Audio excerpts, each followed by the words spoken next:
আসসালামু আলাইকুম। আমি এখন আছি আশা সমিতি এক অফিসে। আমার খুবই একজন কাছের বললেও নয়, খুবই অত্যন্ত প্রিয় একজন মানুষ। উনি আমাকে খুবই আদর করে ভালোবাসে। ওনাকে গান শোনানোর মতো কোনো সুযোগ পাই না, উনি প্যারাশানিতে থাকে। যাই হোক, আপনাদের সবার স্মরণে একটি গান। সবাই ভালো থাকবেন, ধন্যবাদ। তুই যদি আমার হইতি রে সুন্দরী, আমি হইতাম তো বুকেতে জড়াইয়া তোরে, বুকেতে জড়াইয়া তোরে করিতাম আদর রে।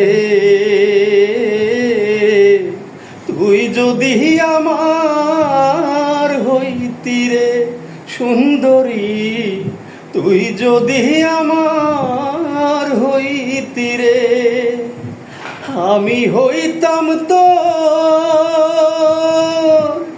বুকেতে জড়াইয়া তোরে, বুকেতে জড়াইয়া তোরে করিতাম আদর রে। তুই যদি আমার হইতি রে সুন্দরী, তুই যদি আমার হইতি রে। জনাব মনির খান স্যারের গানটি কিরকম আপনাদের কাছে লাগে জানি না, আশা করি ভালোই লাগবে। ধন্যবাদ।